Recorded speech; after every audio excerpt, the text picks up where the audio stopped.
घर जमाई। विकी को हमेशा किस्मत ने उसकी मेहनत से ज्यादा दिया। पैदा हुआ एक बड़े घर में, मुंह में चांदी की चम्मच लेकर, और शादी भी की एक उससे भी बड़े घर में, सोने की चम्मच मुंह में लेकर। उसे मेहनत करने का शौक नहीं था। एक शौक था, वो भी घटिया शायरी करने का। उसकी हर बात शायराना ही होती थी। जैसे कि एक दिन, दूर से देखा तो चांद पे दाग था, दूर से देखा तो चांद पे दाग था, पास से देखा साबुन का छाग था। ठोको ताली। अरे ऐसी शायरी करोगे तो ताली तो पता नहीं, कोई तुमको ही ठोक देगा। शायरी वो बिल्ली है जो किसी का भी रास्ता रोक दे, और क्या मैं किल हूँ जो कोई मुझे ठोक दे। मुझे तो आपसे बात ही नहीं करनी। मैं निकला था गाड़ी लेके, लेकिन दौड़ के जा रहा हूँ। मेरी शायरी कोई नहीं सुनता, मैं घर छोड़ के जा रहा हूँ। धीरे बोलिए जी, मम्मी पापा को पता चल जाएगा तो तुमको सच में तुम्हारे मायके भेज देंगे। सस्ते साबुन से मेरी कॉलर चमकी नहीं, सच में चला जाऊंगा, मेरी बात कोई धमकी नहीं। अगर शायरी ही सुनानी है तो सुनाओ, लेकिन कोई काम धंधा भी तो करो। मेरे पिताजी के पास बहुत पैसा है, तो घर जमाई बन के खा रहे हो, और कल जा रहे हो ना अपने मायके, तो आज ही चले जाओ मेरी बला से। हमें तो अपनों ने लूटा, गैरों में कहाँ दम था हमें। अरे चुप हो जाओ, तुमको मिर्जा गालिब की कसम। अरे जाना है तो जाओ, लेकिन पहले मेरे मम्मी पापा से मिलकर जाओ, वरना वो क्या सोचेंगे। लेकिन विकी अकेले ही अपनी कार लेकर अपने मायके यानी कि अपने खुद के घर पहुंच जाता है। अरे बेटा, तू अचानक, बहू कैसी है? अरे माँ, बहू तो बिल्कुल बदल गई है, मुर्गी हाथ से निकल गई है। अरे क्या हुआ बेटा? उसकी आती नहीं है, मेरी जाती नहीं है। मैं करता हूँ शायरी, उसे भाती नहीं है। मेरे पास उसका फोन आया था बेटा, सही कह रही है वो। तुमको काम करना चाहिए, तभी तो इज्जत मिलेगी। घर जमाई बनके सास ससुर के पैसों पर कब तक ऐश उड़ाते रहोगे? मेरी जिंदगी में हर तरफ से उंगली हो रही है, फोन पर मेरी चुगली हो रही है। अरे चुगली नहीं कर रही थी बहू, वो तेरा भला चाहती है बेटा। सूखे हुए कपड़े को भी गीला कह रहे हैं लोग, चुगली करने को मेरा भला कह रहे हैं लोग। ठोको ताली। ये सुन के माँ अपने हाथ से अपना सर पीट लेती है। अरे माँ, ताली की जगह माथा क्यों ठोक रही हो? बेटा तू ना आराम कर, तेरे पिताजी भी आने वाले हैं, खाना लगा देती हूँ। विकी अपने घर भी दिन भर टीवी देखता है, तरह तरह का खाना खाता है, दोपहर तक सोता है, चाय पीता है, वीडियो गेम खेलता है, बस काम करने नहीं जाता। घर में नौकर चाकर है तो बिस्तर से हिलने तक की जरूरत नहीं पड़ती। कई बार तो विकी अपने नौकरों को बिठाकर शायरी सुनाता रहता। कब जाओगे बेटा? अरे कैसी बात कर रहे हैं डैडी, क्या आप मेरे फादर नहीं? आप मुझे भगाना चाहते हैं क्या? ये मेरा घर नहीं। अरे नहीं बेटा, तुम्हारा ही घर है। हम तो चाहते थे कि तुम यहीं रहो और मेरा काम आगे बढ़ाओ, लेकिन तुम ही चले गए घर जमाई बनने। अरे मेहनत तो गधे भी करते हैं, मैं अच्छी किस्मत लेके पैदा हुआ हूँ, मैं घर जमाई हूँ, ससुराल का फूल गेंदा हुआ हूँ।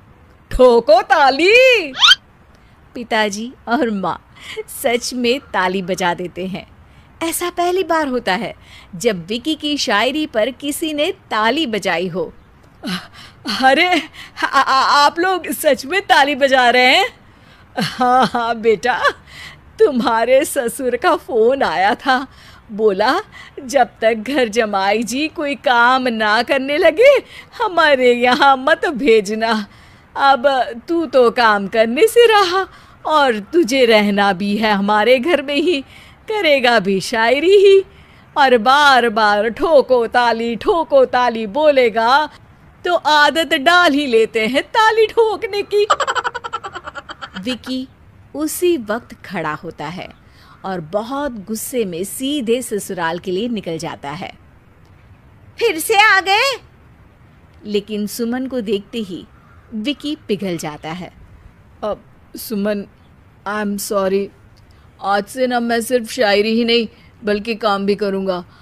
तुम अपने ऑफिस में बात कर लेना, कोई भी मेहनत का काम कर लूँगा। मैं घर जमाई बन के रहूँगा लेकिन काम करूँगा और इज्जत से रहूँगा। मतलब सिर्फ तुम नहीं आए हो, तुम्हारे साथ तुम्हें अकल भी आ गई है। मैं अपने कारखाने का मैनेजर बनाता हूँ तुमको, कल से मेरे साथ चलना वहाँ। थैंक यू ससुर जी। थैंक यू से काम नहीं चलेगा, एक शायरी सुनानी पड़ेगी। है जरूर। ससुर के पास पैसा होते भी मेहनत जिसको भाई है वही सच्चा दामाद है, वही अच्छा घर जमाई है। ठोको ताली। सब विकी की शायरी पर ताली ठोक देते हैं। शिक्षा, जब किस्मत आपको बहुत सारा दे दे तो उसकी कद्र करनी चाहिए और मेहनत करना कभी नहीं भूलना चाहिए।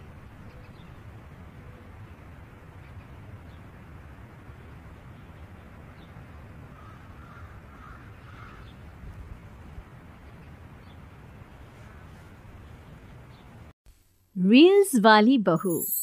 प्रज्ञा को रील्स बनाने का बड़ा ही क्रेज है और वो दिन भर रील्स बनाती रहती है, खाते पीते घूमते फिरते, घर में कॉलेज में।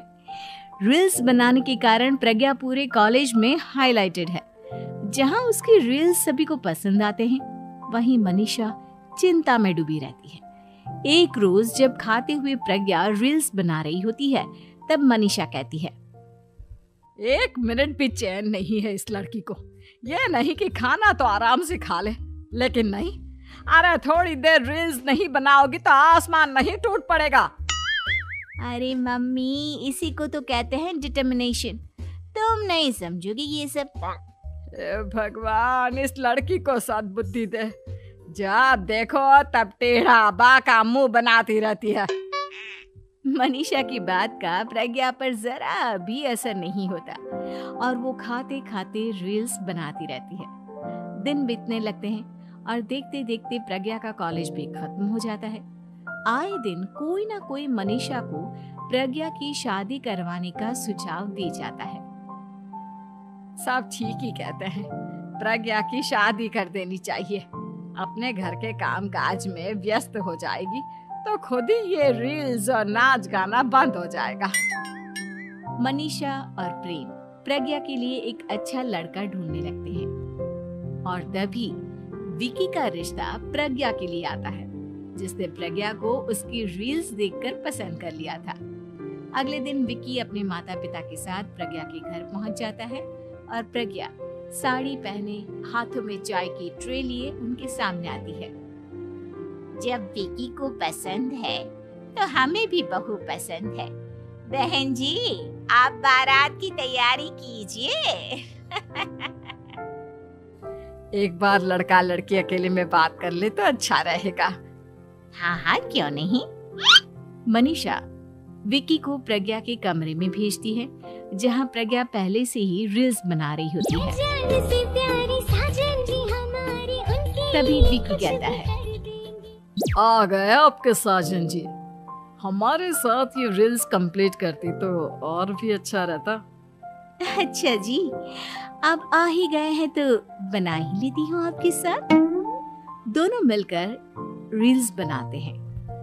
जब वी मीट और तुरंत पोस्ट भी कर देते हैं। फिर विक्की कहता है, जब आप साड़ी में चाय लेकर आए तब मुझे लगा कि कहीं मैं गलत घर में तो नहीं आ गया। अब सही है। दोनों की शादी पक्की हो जाती है और शादी के दिन भी प्रज्ञा रील्स बनाने से चूकती नहीं। यहाँ तक कि बारात के समय भी नाचते हुए रील्स बनाती है। सभी लोग प्रज्ञा की तारीफ के पुल बांध देते हैं और प्रज्ञा नाचती गाती अपने ससुराल चली जाती है। सब कुछ अच्छा चल रहा होता है। प्रज्ञा यहाँ भी दिन भर हर चीज की रील्स बनाती रहती है। लेकिन कुछ दिनों के बाद जब सुनीता कहती है, बहू, ये रील्स के साथ साथ कुछ काम भी कर लिया करो। वैसे तुझे और क्या क्या बनाना आता है? मम्मी जी, वैसे तो सब कहते हैं कि मैं सब कुछ अच्छा बनाती हूँ, लेकिन मुझे लगता है कि मैं मैगी अच्छा बना लेती हूँ। हाँ, कॉफी भी अच्छा बना लेती हूँ और मुंह तो सबसे अच्छा बना लेती हूँ। हैं? अच्छा अच्छा। सुनीता अपना माथा पकड़ लेती है और कहती है, बहू, कुछ खाना बनाना भी सीख लेती। मम्मी जी, मैं लंबी प्लानिंग कर रही हूँ। जल्दी ही मैं इतनी फेमस हो जाऊंगी कि मुझे पैसे मिलने लगेंगे। हम दोनों सास बहू राज करेंगे, राज ना कर काम करेंगी और लोगों की तो लाइन लगेगी हमसे मिलने के लिए। तेरा दिमाग खराब हो गया है क्या बहू? हंसी मजाक तक ठीक है, लेकिन इस तरह घर नहीं चलते। जितना जल्दी हो इस घर के तौर तरीकों को सीख लो। प्रज्ञा मुंह घुमाकर चली जाती है और तुरंत उसी वक्त एक रील बनाती है। ये देख सुनीता का गुस्सा 7वें आसमान पर चला जाता है और विक्की के घर आती ही सुनीता उसे सब कुछ बताती है। विक्की भी अब प्रज्ञा की इन हरकतों से परेशान हो जाता है। तुम टेंशन मत लो मम्मा, मैं देख लूंगा। विक्की कमरे में जाता है तो देखता है कि प्रज्ञा रील्स बना रही है। विक्की बड़े ही प्यार से प्रज्ञा से कहता है, प्रज्ञा, इन सब के लिए मैं तुम्हें मना नहीं कर रहा हूँ, लेकिन फिर भी हर वक्त तो ये अच्छा नहीं लगता ना। समझने की कोशिश करो, मुझे भी तुम्हारा थोड़ा वक्त चाहिए। मैं जब ऑफिस से आता हूँ तो मुझे समय देने की जगह इसी में लगे रहते हो। तुम ज्यादा ही सोच रहे हो। तुम भी मेरे साथ रील्स बनाओ ना, तुम्हें भी बहुत अच्छा लगेगा। तुम्हें इज्जत से कोई बात समझ में नहीं आती क्या? दिमाग खराब हो गया है तुम्हारा इस चकाचौंध से। अगर तुमने अपना रवैया नहीं बदला तो मैं तुमसे दूर चला जाऊंगा। तुम ही रिश्ता लेकर आए थे, मुझे लड़कों की कमी नहीं थी और ना आज है। विक्की दरवाजा पटककर चला जाता है। धीरे धीरे विक्की प्रज्ञा से दूर होता जाता है। एक रोज मनीषा प्रज्ञा के ससुराल उससे मिलने जाती है। तब सुनीता उससे कहती है, बहन जी, अब आई हैं तो कुछ दिन यहाँ रहकर जाइएगा, आप ही का घर है। हाँ मम्मी, बहुत दिन हो गए तुम्हारे साथ एक भी रील नहीं बनाई मैंने। प्रज्ञा तुरंत अपने फोन में रील्स ऑन कर लेती है। ये सब मुझसे नहीं होता। तेरा ये भूत अभी तक नहीं उतरा क्या? बहन जी, आप कुछ कहती नहीं क्या इसे? जब आप ही कुछ नहीं कर पाई तो मैं कर ही क्या सकती हूँ। सास तो वैसी ही बदनाम है। शाम को घर की लाइट चली जाती है और मनीषा प्रज्ञा से कहती है, मेरे घुटनों में बहुत दर्द हो रहा है, तू लाइट का कुछ इंतजाम करना बेटा। अच्छा, कैंडल जला देती हूँ मम्मा। प्रज्ञा गाते हुए कैंडल जलाती है और खिड़की के पर्दे के पास रख देती है। मनीषा, जिसे बहुत दर्द हो रहा है, वो सो जाती है और प्रज्ञा हमेशा की तरह अपने रील्स में लग जाती है। उधर कैंडल की वजह से पर्दा आग पकड़ लेता है और मनीषा के कमरे में आग लग जाती है। बचाओ, कोई है, बचाओ। सभी भागते हैं और विक्की कमरे की आग बुझाने में लग जाता है, लेकिन तब तक मनीषा आधी जल चुकी थी। मनीषा की हालत देख प्रज्ञा रोने लगती है, विकी मनीषा को तुरंत हॉस्पिटल ले जाता है और उसे एडमिट कराता है। विकी प्रज्ञा से कहता है, देख लिया ना, तुम्हारे इस नाच गाने की वजह से आज तुम्हारी माँ की जान जाते जाते रह गई। अब पता नहीं तुम और क्या चाहती हो। उधर डॉक्टर कहते हैं, इनकी हालत बहुत नाजुक है, आधे से ज्यादा चल चुकी है। प्रज्ञा रोती हुई मंदिर में जाती है और भगवान के आगे जाकर कहती है, भगवान मेरी माँ को ठीक कर दो, मैं कसम खाती हूँ हाथ से ये रील्स बनाना छोड़ दूंगी, बस मुझे मेरी माँ वापस मिल जाए। 2 दिन बीत जाते हैं और मनीषा खतरे से बाहर आ जाती है। पेशेंट अब ठीक है, आप लोग उनसे मिल सकते हो। सब कोई मनीषा से मिलता है और प्रज्ञा सबके सामने अपना फोन तोड़ देती है। मुझे माफ कर दो मम्मा, मैंने तुम लोगों की बातों को नजरअंदाज किया। बेटा, कोई भी चीज जरूरत से ज्यादा खराब है। मैंने तुम्हें रील्स बनाने से कभी मना नहीं किया, लेकिन हर वक्त एक ही चीज तो सही नहीं है। मैं समझ गई हूँ मम्मा, आई एम सॉरी। प्रज्ञा उस दिन से रील्स बनाना छोड़ देती है और पूरी तरह से अपने घर में लग जाती है।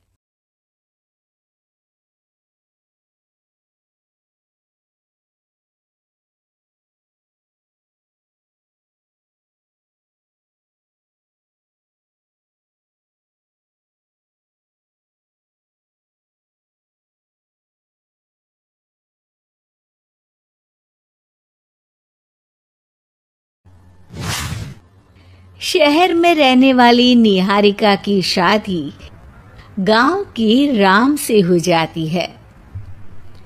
निहारिका को ज्यादा किसी चीज का शौक नहीं होता, जिस वजह से वो ससुराल में खुशी से रह रही होती है।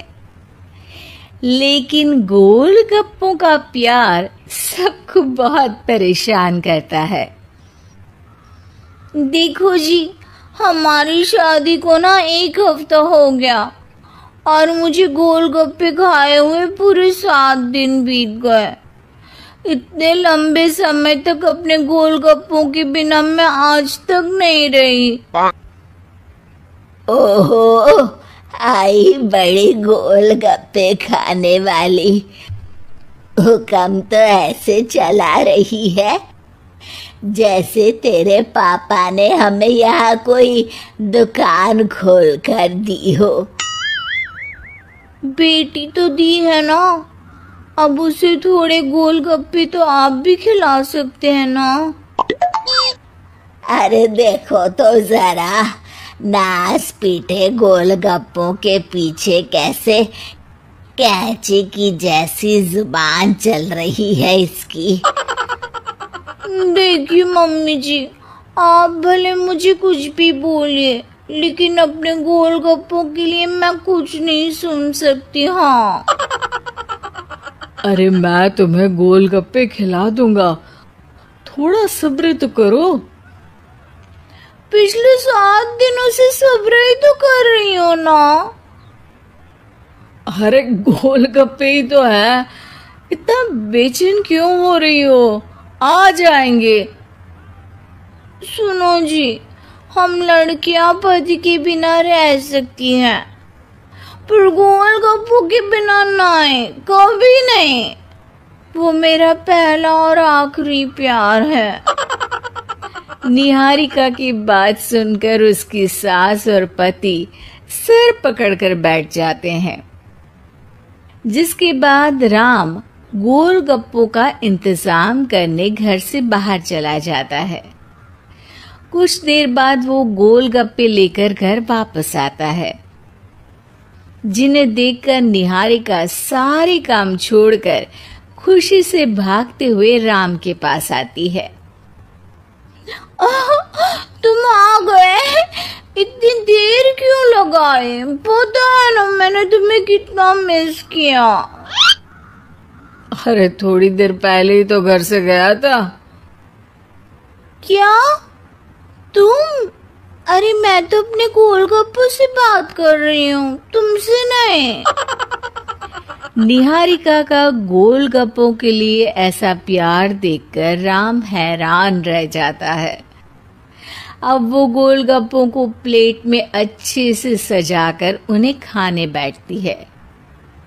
लेकिन पहला गोलगप्पा खाते ही वो गुस्से में प्लेट खिसका देती है।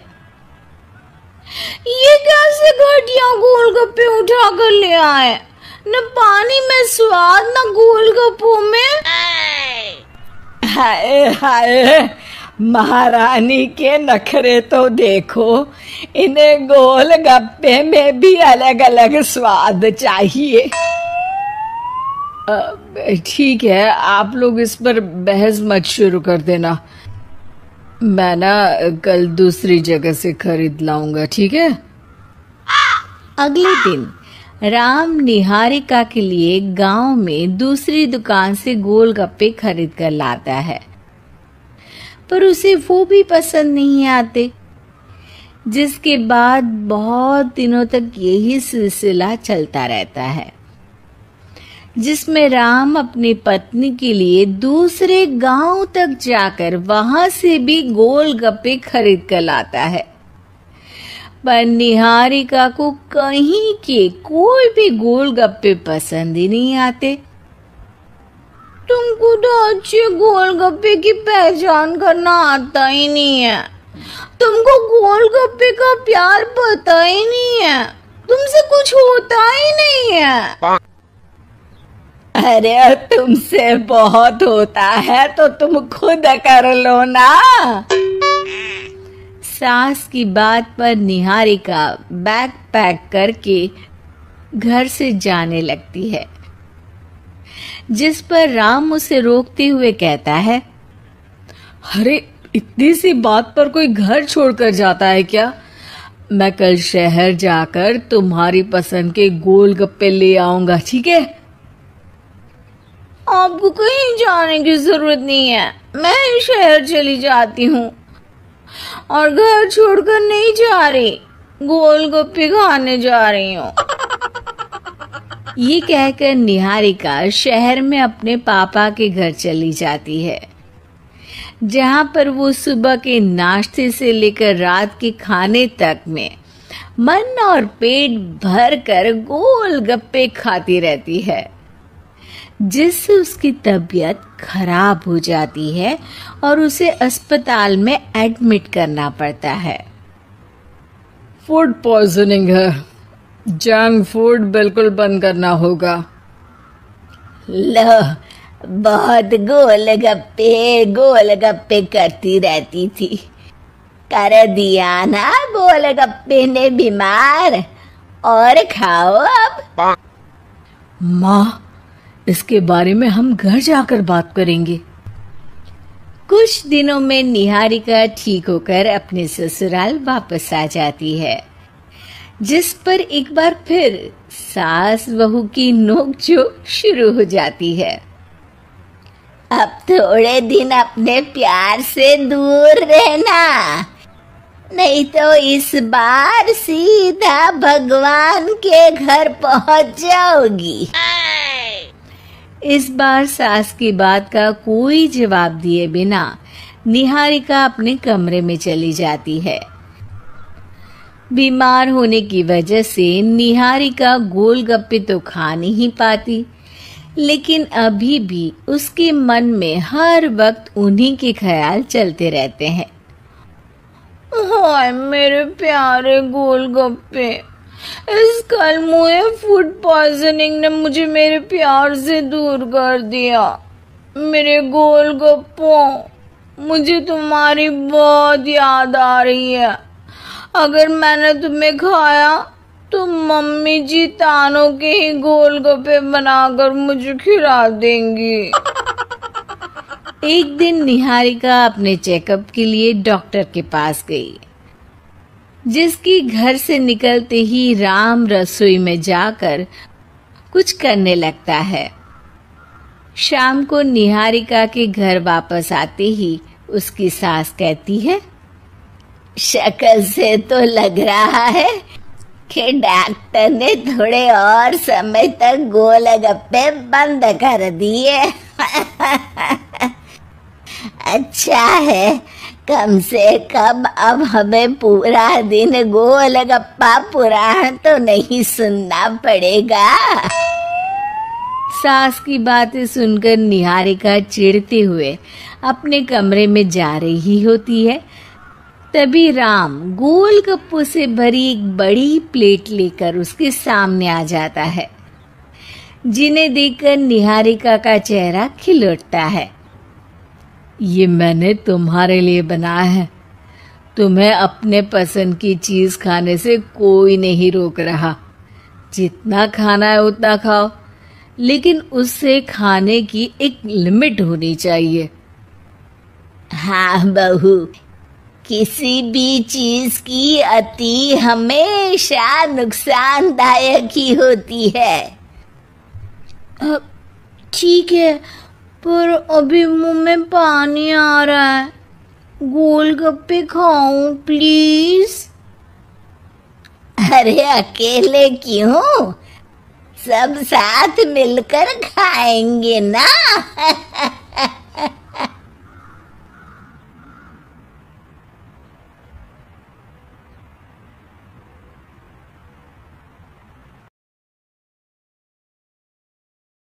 लॉकडाउन से पहले गीता के घर का नज़ारा कुछ ऐसा था कि रोहन ऑफिस जाता था और शिविन स्कूल। जिनके घर से जाने के बाद गीता काम खत्म करके बाकी समय आराम करती थी। लेकिन लॉकडाउन के बाद ऑफिस और स्कूल घर में ही खुल गए और इससे गीता का हाल वो तो आपको देखने में ही मजा आएगा। शिविन, ओ शिविन, महाराज उठने के लिए क्या 21 तोपों की सलामी लेंगे? अरे बिस्तर से बाहर निकल, ऑनलाइन क्लास स्टार्ट होने वाली है। अरे तुम भी हद करती हो, स्पीकर की तरह चिल्लाने की क्या जरूरत है? दिख नहीं रहा मेरी कॉन्फ्रेंस चल रही है। अब कैमरा और स्पीकर ऑन कर रहा हूं, मुझे कोई शोर नहीं चाहिए। इस पर जैसे ही रोहन लैपटॉप का कैमरा और स्पीकर ऑन करता है, तभी कुकर की सीटी बजती है। करा लो अब इसे चुप। लॉकडाउन नहीं हुआ, मेरी मौत का फरमान जारी हो गया। दोनों बाप बेटे ने नाक में दम किया हुआ है। ऐसा बोलकर गीता वहां से शिविन के कमरे में पहुंच जाती है, जहां शिविन अभी भी सो रहा होता है। ओ आलसी, अब अगर 5 मिनट में नहीं उठाना तो आज तेरा गेम और यूट्यूब कैंसिल। माँ की बात सुनकर शिविन बिना 1 मिनट गंवाए उठ खड़ा होता है। उठ गया, अभी नागर भी आता हूँ। ये नाटक कहीं और, मुंह पर गीला कपड़ा मार और पढ़ने बैठ। शिविन की ऑनलाइन क्लास स्टार्ट हो जाती है, जिस पर गीता उसे वहां बिठाकर रसोई में चली जाती है। थोड़ी देर में उसे कमरे से कुछ आवाज सुनाई देती है, जिसे सुनकर वो कमरे में वापस आती है। हाय राम, तुझे क्लास अटेंड करने के लिए बोला था, कैमरा ऑफ करके बिस्तर पर नाचने के लिए नहीं बोला था। मम्मी, मुझे कुछ समझ नहीं आ रहा, आप बाद में पढ़ा देना ना। वैसे भी अटेंडेंस तो लगी गई है। हाँ बेटा, जरूर बन जा। तू अभी से हम सबका बाप बन जा। अरे नहीं, मतलब कहाँ से लाते हो इतना दिमाग? और पढ़ाई करते हुए ये चला कहाँ जाता है? नाइस क्वेश्चन, दिमाग से पूछकर बता दूंगा। शिविन की बातों से परेशान होकर गीता उसे मारने के लिए जैसे ही आगे बढ़ती है, तभी वो कमरे से बाहर भाग जाता है। अब शिविन आगे और गीता हाथ में चप्पल पकड़े उसके पीछे पीछे। पूरे घर में दोनों घूम रहे होते हैं। इसी बीच वो रोहन के पास पहुंच जाता है और शिविन को मारने वाली चप्पल रोहन के लैपटॉप पर जाकर गिरती है। ओए माँ! मम्मी, अब पापा को चप्पल मार रही हो? वो आज तक के रिपोर्टर, चुपचाप जाकर क्लास अटेंड कर ले, नहीं तो अगली तेरे पीछे लगेगी। इस पर शिविन वहां से चला जाता है, जिसके बाद रोहन गीता से कहता है, इस सर्कस के लिए कुछ बोलना चाहोगी? अरे क्या करूं, जब से तुम दोनों घर में रहने लगे हो, घर अपने आप ही सर्कस बन गया है और मैं तुम्हारी नौकर। कभी बेटी को संभालो तो कभी बाप के नखरे उठाओ। इन्हीं सब उथल पुथल में दिन बीतते रहते हैं, जिसमें हर रोज घर के अंदर कुछ नया सियप्पा खड़ा मिलता है, जो ज्यादातर शिविन और रोहन की ऑनलाइन स्कूल और ऑफिस से रिलेटेड ही होता है। एक सुबह, शिविन चल उठ, आज की क्लास जल्दी है। कैमरा ऑफ करके आप अटेंड कर लो। अरे ऐसे छितर पड़ेंगे, दादी नानी सब एक साथ याद आ जाएंगी। गीता की लाख मशक्कतों के बाद क्लास तो खत्म हो जाती है, लेकिन उसके बाद शिविन फोन इस्तेमाल करते हुए इंस्टाग्राम रील बनाने लगता है। रसोड़े में कौन था? तुम थी, मैं थी, कौन था? कौन था? हाँ, मैं गरीब हूँ, मैं गरीब हूँ। अरे ओ गरीब के बेटे, आजा, मैं बनाती हूँ तुझे गरीब। मैं बताती हूँ रसोड़े में कौन था। पढ़ाई करने बोलो तो इनकी माँ मर जाती है, और ये पागलपंतियाँ जितनी मर्जी करा लो। गीता शिविन को डांट रही होती है, तभी रोहन बीच में बोल पड़ता है, अरे बच्चा ही तो है, इतना गुस्सा क्यों कर रही हो? बेटे का साथ देने की इसी एक कोशिश में अब शिविन के साथ साथ रोहन भी गीता के गुस्से की सूली पर चढ़ जाता है। अगर बेटे पर इतना ही प्यार आ रहा है तो इसे क्लास अटेंड क्यों नहीं कराते? इसका होमवर्क क्यों नहीं कराते? उस समय तो बहुत जल्दी मीटिंग आ जाती है, वो काम मैं करूं और यहाँ इस बेफिजूल की चीज में तरफदारी करके बन जाओ महान। हे भगवान, कोई तो इनके ऑफिस और स्कूल खुलवाओ, मैं इन्हें और घर में नहीं सह सकती। अरे कुछ और मांग लेती, क्योंकि तुम्हारी ये विश इस साल तो पूरी होने से रही, कोरोना। हाय, नास पिटे ने जिंदगी ही बर्बाद कर दी। खाए कोई, पचाए कोई, कल मुझे चुन चुन कर सबको मेरी बद्दुआ लगेगी। उन्होंने दुनिया का और इन बाप बेटे दोनों ने मेरा जीना मुश्किल कर दिया। गीता वहां से चली जाती है, जिसके बाद रोहन शिविन से कहता है, अरे तुम्हारी मम्मी इतनी भड़की हुई क्यों है? आपकी वजह से पूरा समय घर में रहते हो और उस पर कोई काम कराने की जगह बस ऑर्डर देते रहते हो। अच्छा बेटे, सारा इल्जाम मुझ पर? पूरा दिन तो वो तुम पर ही चिल्लाती है। हाँ, मतलब दोनों का 50-50 है, कुछ करना पड़ेगा। वो कहते हैं ना, make the best out of worst. I have an idea. वैसे तुम्हारी माँ सही कहती है, बहुत जुबान चलाने लगे हो, कम बोला करो। अगली सुबह रोहन और शिविन अपनी गलती को सुधारने के लिए गीता के उठने से पहले घर का आधा काम खत्म कर देते हैं, जिसे देखकर गीता खुश हो जाती है और फिर बाकी बचा काम वो तीनों मिलकर पूरा कर लेते हैं। जिसके बाद अब वो सब मिल बांट कर हर काम में एक दूसरे की मदद करते हुए लॉकडाउन का मजा लेने लगते हैं।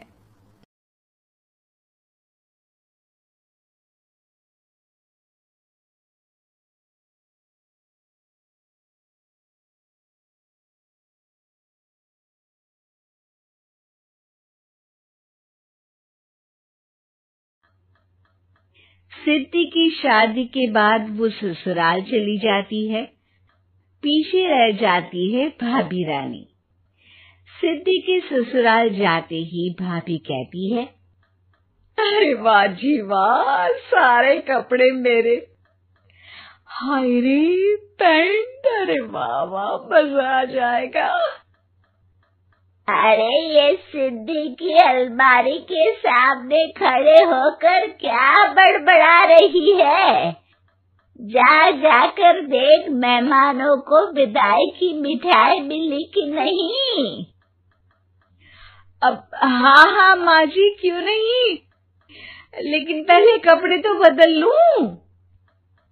अब रानी आ जाती है सिद्धि के उन कपड़ों में जो वो ससुराल जाने से पहले घर छोड़ जाती है। अरे रानी, कुछ दिन रुक जाती। अरे ये तो सिद्धि बिटिया को मैंने ही दिया था, बड़ा ही फबता था उस पर, तुझ पर तो कुछ खास नहीं लग रहा। अब वो ना मेरे सारे कपड़े गीले थे तो सोचा पहन लूं। वैसे भी सिद्धि को कौन सा दिन पुराने आउटडेटेड कपड़ों को पहनना है। वैसे भी ये सूट तो मैंने तभी पहना था, वैसे खास है भी नहीं ये। हाँ हाँ ठीक है, लेकिन ना मेरी सिद्धि पर तो जमता था। सारे मेहमान चले जाते हैं और सिद्धि ससुराल से मायके पहली बार आती है। अपना घर, अपना कमरा, अपनी अलमारी।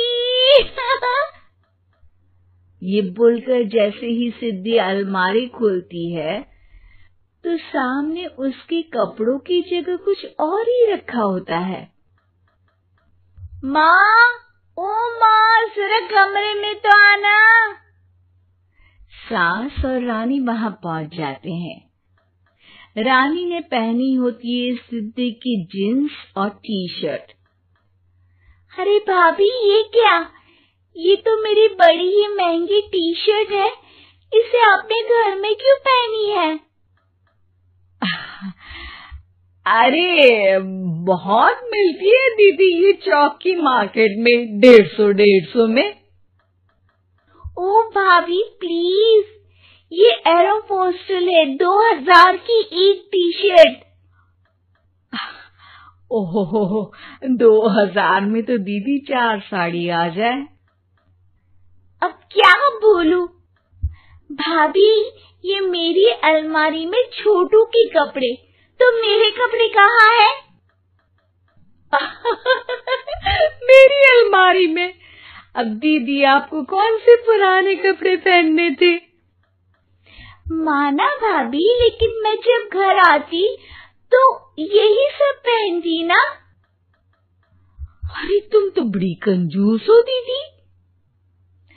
खैर वक्त आता है जब सिद्धि ससुराल के लिए रवाना हो रही होती है। अरे रानी, अंदर से सिद्धि का गिफ्ट ले आ। लड़की पहली बार ससुराल से मायके आई है। रानी अंदर जाती है और एक सिंपल सी साड़ी लेकर बाहर आ जाती है। ये लीजिए माँ जी। सास बेटी को गिफ्ट देकर ससुराल भेजती है।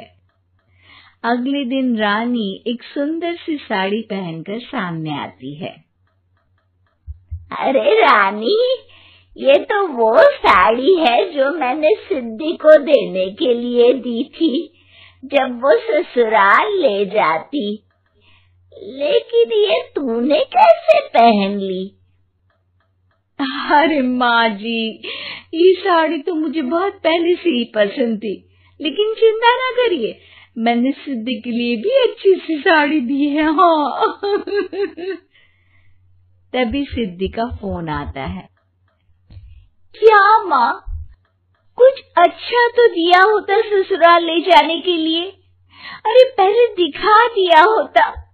ये चमकते हुए पैकेट में नौकरानी वाली साड़ी मत दिया करो माँ। अरे बेटे, वो तेरी भाभी ने ना गलती से उससे पैकेट बदल गया। हाँ, मैं कल ही तेरे भाई के हाथ से तेरा वाला पैकेट भेज दूंगी। अरे रहने दो माँ, आई एम श्योर भाभी ने अभी वही साड़ी पहनी होगी जो तुमने मेरे लिए रखी थी। तुम तो समझ नहीं पाई उनको। खैर छोड़ो, मैं ज्यादा बोलती अच्छी नहीं लगती।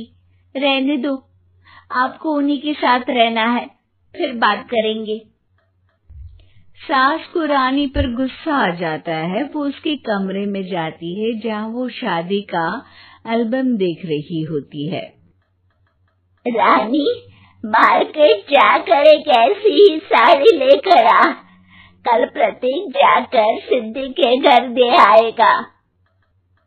अरे क्यों माँ जी, कितनी साड़ी देनी है दीदी को? यहाँ कोई सेल लगी है क्या? अरे चुप कर, मेरे बेटी के हिस्से की साड़ी खुद पहन ली, अब ज्यादा ज्ञान बांट रही है। एक दिन सिद्धि का फोन आता है। माँ, मेरी सास ने आप सबको खाने पर बुलाया है। सारे लोग सिद्धि के ससुराल पहुंचते हैं। खाना खाकर वो लोग निकल रहे होते हैं कि सिद्धि की सास सभी को गिफ्ट देती है। अरे बहन जी, बेटी के घर का खाना खा लिया, यही बहुत है जो आप ऊपर से गिफ्ट भी दे रही है। अरे बहन जी, आप भी कहाँ इन बातों पर विश्वास कर रही हैं। सास सभी को गिफ्ट देती है, लेकिन रानी को जो साड़ी देती है वो अजीब सी हरे रंग की, लाल रंग के बड़ी छाप वाली होती है। अरे छी छी, ये कौन पहनेगा? सासू माँ को तो जरी वाली इतनी सुंदर, और मेरे लिए ये नौकरानी वाली। अरे भाभी, दरअसल मैं जब भी घर आती थी आप वापसी में ऐसी ही साड़ी देती थी ना, तो माँ ने सोचा कि आपको आपकी पसंद की ही साड़ी क्यों न दी जाए। बेचारी रानी, बोलती भी तो क्या। सिद्धि और सास रानी का चेहरा देखकर हंसने लगती है, तो रानी समझ जाती है कि अपने ही बिछाए जाल में वो फंस चुकी है।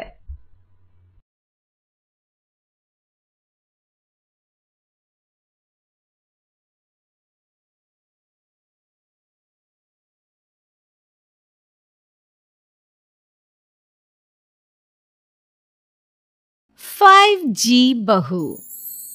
सुमित्रा जी का बेटा था अमित और बहू का नाम था अमृता।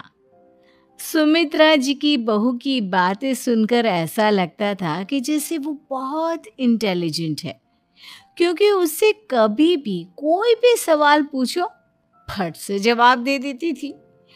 अरे भाई, उसके जवाब से तो गूगल भी पीछे रह जाता था। और इसलिए कम से कम सुमित्रा जी के घर में तो किसी को भी गूगल की जरूरत ही नहीं पड़ती थी। जब भी घर में कोई बात चलती, कोई कुछ भी कहता, तो अमृता फट से कह देती, ये तो मेरे साथ भी हुआ था, मुझे इसके बारे में सब मालूम है। एक दिन सुमित्रा जी अमित और अपनी बहू अमृता के साथ अमित के बुआ जी, फूफा जी यानी कि मुकेश और उर्मिला जी के यहाँ पर मिलने के लिए गए। अरे बहुत अच्छा किया अमित बेटा, इतने दिनों के बाद आए हो तुम। हाँ सुमित्रा भाभी, कभी तो आ जाया करिए अपने बच्चों को लेकर। आपकी बहू के आने से तो हमारे घर में भी रौनक आ गई है। वो क्या है ना, अमित ऑफिस के काम में बहुत बिजी रहता है, इसलिए उसे तो वक्त ही नहीं मिल पाता। अच्छा, लगता है नौकरी काफी मुश्किल है अमित की। अरे नहीं नहीं फूफा जी, ऐसी कोई बात नहीं है। आप तो जानते हैं ना प्राइवेट जॉब में कितना काम होता है। अरे कोई समझे ना समझे, मुझे तो पता है प्राइवेट नौकरी में इतना काम करना पड़ता है कि इंसान की आफत आ जाती है। लेकिन बेटा तुमने तो कभी जॉब की ही नहीं, तुम्हें कैसे पता? अरे जॉब नहीं की तो क्या हुआ मम्मी जी, सब जानती हूँ मैं। सबसे पहले ऑफिस में जाओ, वहाँ पर अपनी एंट्री डालो, उसके बाद दिन भर सिस्टम पर बैठकर काम करो। चारों तरफ कैमरे लगे होते हैं, आप अपनी नज़र इधर की उधर नहीं कर सकते। उसके बाद दिन भर बॉस की चिक चिक सुनो, वो अलग से। यही सब होता है, मुझे ना सब पता है। अरे बहू रानी तो काफी इंटेलिजेंट है, हर बात की खबर है इसको। थोड़ी देर बाद, अब देखिए सुमित्रा भाभी, इतने दिनों के बाद आई हैं आप, खाना खाकर ही जाना, ऐसे तो मैं आपको जाने नहीं दूंगी। वैसे बुआ जी, खाने में क्या बनाया है? वो क्या है ना बेटा, आज तुम्हारी बुआ जी की तबीयत थोड़ी ठीक नहीं थी, इसलिए हमने सोचा कि जब तुम लोग यहाँ आ जाओगे तो बाहर से खाना मंगवा लेंगे और साथ में बैठकर खाएंगे। लेकिन बस प्रॉब्लम इतनी सी है कि मुझे बाहर से खाना ऑर्डर करना नहीं आता। सोचा जब अमित आएगा तो उसी को बोल दूंगी। अरे मुझे आता है ना, मैं कर देती हूँ ऑर्डर। बताइए क्या क्या मंगाना है आपको? इटालियन, कॉन्टिनेंटल, इंडियन, पंजाबी, सब पता है मुझे। क्या बात है बहू, क्या घर में भी खाना रोज बाहर से ऑर्डर करती हो? अरे नहीं नहीं नहीं बुआ जी, ऐसी कोई बात नहीं है, बस मुझे ना सब पता है। कोई बात नहीं अमृता, मैं अपने फ़ोन से ऑर्डर कर देता हूँ। अरे क्या बात है, आजकल ऑनलाइन डिलीवरी पर कोई ऑफर नहीं चल रहा है, वरना काफ़ी पैसे बच जाते हैं। कैसी बात करते हैं अमित, मैं कह रही हूँ ना मुझे सब पता है। मुझे एक बहुत अच्छा ऑनलाइन डिलीवरी वाला मालूम है, जहाँ पर 50% ऑफ मिल जाएगा। और आज तो वैसे भी फ्राइडे है ना, फ्राइडे को तो उस पर 50-70% ऑफर मिलता ही मिलता है। अरे क्या बात है, इसके बारे में तो मुझे पता ही नहीं था। अरे बेटा, जिस चीज के बारे में किसी को पता नहीं होता, हमारी बहू को पता होता है। एक काम कर, तू उसी को ऑर्डर करने दे। क्या बात है अमृता बेटा, तुम तो बहुत इंटेलिजेंट हो, सब कुछ जानती हो। कुछ दिनों के बाद सुमित्रा जी की कुछ सहेलियां उनसे मिलने के लिए आती हैं। अरे सुमित्रा बहन कैसी हो, बहू कैसी है तुम्हारी? अरे पूछिए मत, बहुत इंटेलिजेंट है मेरी बहू, सब कुछ जानती है। क्या बात है, बहू के आने के बाद तो औरतें दुखी हो जाती है, लेकिन तुम तो बहुत खुश लग रही हो। वो क्या है ना, मेरी बहू है ही इतनी अच्छी। अरे तो बुलाओ ना, हमारे साथ बैठेगी, बातें करेंगी तो हमें भी अच्छा लगेगा। सुमित्रा जी अमृता को बाहर बुलाती हैं और उसके बाद सब लोग बातें करने लगते हैं। क्या बताऊं, कुछ दिनों से घुटनों में इतना दर्द हो रहा है कि चला भी नहीं जाता। अब बुढ़ापे में तो ये सब चलता ही रहता है, क्या कर सकते हैं। आंटी जी, आप योगा करिए, योगा और साथ में ना काले तिल खाया करिए, आपके घुटनों का दर्द भाग जाएगा। लेकिन तुमको ये सब कैसे पता बेटा? अरे मेरे भी घुटनों में दर्द होने लगा था। मैंने योगा किया और काले तिल के साथ गुड़ मिलाकर उनके लड्डू बनाकर खाए। एकदम ठीक हो गए हैं मेरे पैर। अमृता, ये तुम क्या कह रही हो? इतनी कम उम्र में तुम्हारे पैरों में दर्द कैसे हो सकता है? अरे मम्मी जी, सच कह रही हूँ। एक बार अगर कोई ये नुस्खा अपना लेना बस मजा आ जाए। ठीक है बेटा, अगर तुम कहती हो तो मैं ये करके देखती हूँ। मुझे सब पता है आंटी जी, ये मेरे साथ हो चुका है, इसीलिए तो बता रही हूँ मैं आपको। ऐसे नहीं बताती किसी को। कुछ दिनों के बाद अमित अमृता को अपने दोस्तों के साथ घूमने के लिए ले जाता है। क्या यार, क्या जिंदगी हो गई है। सारा दिन ऑफिस का काम करते रहो, अपनी हेल्थ पर तो ध्यान ही नहीं दे सकते। अरे क्यों नहीं दे सकते अपनी हेल्थ पर ध्यान? सब दे सकते हैं। इंसान चाहे तो कुछ भी कर सकता है। क्या बात है भाभी, आप इतनी श्योरिटी के साथ कैसे कह सकती हैं? अरे आजकल ना एक से एक एप्लीकेशन है मार्केट में, और जानते हैं उसमें कुछ एक्सरसाइज तो ऐसी बताते हैं जिन्हें आप अपने ऑफिस में बैठे बैठे, मेरा मतलब लैपटॉप पर काम करते करते भी कर सकते हैं। अमृता, ऐसी एक्सरसाइज के बारे में तो मुझे भी नहीं पता था। तुम्हें कैसे मालूम? अरे मुझे सब पता है, हर चीज की खबर रखती हूँ मैं, जानते हैं ना आप। लेकिन ऐसी कौन सी एप्लीकेशन है और ऐसी कौन सी एक्सरसाइज है भाभी? एक मिनट, मैं आपको अपने मोबाइल में दिखाती हूँ। अरे वाकई में भाभी तो सही कह रही हैं। देखो यार, इस पे कितनी अच्छी एक्सरसाइज दिखाई गई है। अपनी चेयर पर बैठे बैठे एक्सरसाइज भी कर लो, काम भी और हेल्थ भी। वाह भाभी वाह, मजा आ गया। लेकिन अमृता, तुम्हें इस बारे में कैसे पता? अब मेरे साथ जो चीज हो चुकी है उसके बारे में तो मुझे पता होगा ही ना अमित। मतलब तुम कब ऑफिस में काम करने गई जो तुमने ऑफिस करते करते एक्सरसाइज की? मैं जो किचन में काम करती हूँ अमित, घर के काम, वो किसी ऑफिस के काम से काम है क्या?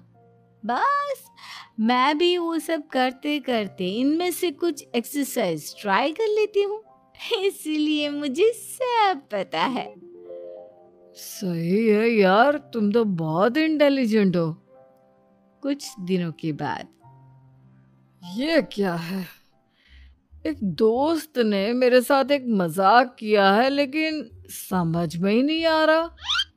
अरे बेटा, तो अमृता से पूछ लेना, उसके पास कोई ना कोई जवाब जरूर होगा। ठीक कहती है मम्मी जी, मैं सब जानती हूँ। लेकिन अमृता, ये थोड़ा मुश्किल है, सोच लो। मेरे लिए कुछ भी मुश्किल नहीं। दुनिया की कोई भी पहेली हो, मैं चुटकी में सॉल्व कर लेती हूँ। अच्छा ठीक है। देखो, मेरे दोस्त ने मुझे एक खाली पेपर दिया है और कहा है कि इस पर उसने मेरे लिए कुछ मैसेज लिखा है। अब एक बात बताओ यार, खाली पेपर पर, I mean, जिस पर कुछ भी नहीं लिखा हुआ, उसे मैं कैसे पढ़कर बताऊं? अरे बस इतनी सी बात, इसे तो मैं चुटकियों में सॉल्व कर दूंगी अमित। लेकिन कैसे बहू? इस पेपर पर तो वाकई में कुछ नहीं लिखा हुआ, एकदम खाली पेपर है। कैसे, क्या पढ़ोगी तुम? अमित, एक छोटा सा काम करो, जल्दी से एक मोमबत्ती लेकर आओ। अरे बहू, पेपर में आग लगाने का इरादा है क्या? नहीं नहीं मम्मी जी, इस पेपर पर अमित के दोस्त का लिखा हुआ मैसेज पढ़ने का इरादा है। अमित कैंडल लेकर आता है। अब ना बस इस पेपर को धीरे धीरे कैंडल के ऊपर घुमाते रहो। देखना 2 ही मिनट में मैसेज आपकी आंखों के सामने होगा। अच्छा ठीक है, मैं ऐसा करके देखता हूँ। 2 मिनट के बाद, अरे वाकई में इस पर तो अक्षर बनने लगे, लेकिन ये हुआ कैसे? और अमृता तुम्हें कैसे पता? बात सिंपल है मम्मी जी। अमित के दोस्त ने नींबू के रस से मैसेज लिखकर उसे सुखा दिया। अब अगर मैसेज पढ़ना हो ना तो पेपर को आग के सामने ले जाओ और लेटर्स अपने आप उभर कर आ जाते हैं। वाह बहू, लेकिन तुम ये सब कैसे जानती हो? अरे मम्मी जी, जब मैं छोटी थी ना तो अपनी सहेलियों के साथ ऐसे ही गेम खेला करती थी। ये तो मेरे साथ कितनी बार हो चुका है, मुझे सब पता है। थैंक यू यार अमृता, तुम्हारी वजह से हमें कुछ भी सोचने की जरूरत ही नहीं पड़ती, तुम सब कुछ बता देती हो। कुछ दिनों के बाद सुमित्रा जी को अमृता के प्रेग्नेंट होने की खुशखबरी मिलती है और सुमित्रा जी अमृता को डॉक्टर के यहाँ लेकर जाती है। देखिए सुमित्रा जी, आपकी बहू की तबीयत बिल्कुल ठीक है, किसी भी तरह की चिंता करने की कोई ज़रूरत नहीं है। लेकिन हाँ, उनको आयरन वाली डाइट खाने की बहुत ज़रूरत है। ठीक है डॉक्टर साहब, आप बता दीजिए मैं अपनी बहू को क्या क्या खिलाऊं ताकि उसकी तबीयत ठीक रहे और आने वाले बच्चे की भी। अरे मम्मी जी, इसमें डॉक्टर से पूछने की क्या ज़रूरत है। किशमिश है, अनार है, पालक है, ये सब खाना चाहिए। आयरन का लेवल बिल्कुल बराबर रहता है। अरे वाह, आपकी बहू तो सब कुछ पहले से ही जानती है। ये तो बहुत अच्छी बात है। देखो, आयरन के साथ तुम्हें कैल्शियम भी खाना होगा। जानती हूँ मैं, अगर आयरन की खाली सप्लीमेंट लेते हैं और कैल्शियम नहीं लेते तो बॉडी उसे अच्छे से एब्जॉर्ब नहीं कर पाती। सब पता है मुझे। बहू ये भी मालूम है? हाँ मम्मी जी, आप तो जानती है ना, मुझे सब पता है। आपकी बहू की बातें सुनकर अच्छा लग रहा है। मुझे ऐसी बहुत कम लड़कियां मिलती हैं जिन्हें इतनी नॉलेज होती है, सारे सवालों के जवाब देती है। और हमारे इंडिया में तो वैसे भी हालात बहुत खराब है। बिल्कुल ठीक कह रहे हैं आप डॉक्टर साहब, लेकिन मैं उन लड़कियों की तरह नहीं हूँ। बहुत ख्याल रखती हूँ मैं हर चीज़ का। और जानती हैं आप, हमारे घर में तो किसी को किसी चीज़ के बारे में गूगल करने की ज़रूरत ही नहीं पड़ती। बिल्कुल ठीक कह रही है अमृता। अरे कुछ भी पूछ लो, इसे सब पता होता है। अरे वाह, तुम तो बड़ी कमाल की लड़की हो। चलो, ये तो बहुत अच्छी बात है, लेकिन फिर भी डॉक्टर की सलाह पर पूरा ध्यान देना चाहिए। वैसे क्या चाहिए तुम्हें, बेटा या बेटी? अरे डॉक्टर साहब, कुछ भी हो जाए, बस बच्चा अच्छे से हो जाना चाहिए। मुझे तो दोनों में से किसी से कोई भी परेशानी नहीं। और सुमित्रा जी, आप? डॉक्टर मैडम, मुझे तो लड़के और लड़की में कभी भेद करने की आदत ही नहीं है। पोता आए या पोती, मेरे लिए तो दोनों एक बराबर है। सुनकर अच्छा लगा। वैसे आप जानती हैं, हमारे यहाँ पर तो लोगों को बड़ी बेचैनी रहती है ये जानने की कि पेट में लड़का है या लड़की। लेकिन विदेशों में ऐसा नहीं होता। हाँ, वहाँ पर तो सब कुछ पहले से ही बता देते हैं ना। ये भी कोई बात हुई भला? लेकिन तुम्हें कैसे पता कि वहां पर सब कुछ पहले ही बता देते हैं? अच्छा, हाँ हाँ, तुम तो सब कुछ पहले से ही जानती हो ना। तुम्हारे साथ तो सब कुछ पहले से ही हो चुका होता है। नहीं नहीं मम्मी जी, ये तो मेरे साथ पहली बार हो रहा है, इसलिए मैं ये डायलॉग नहीं बोल सकती। अमृता की बात सुनकर सुमित्रा और डॉक्टर दोनों हंसने लगते हैं।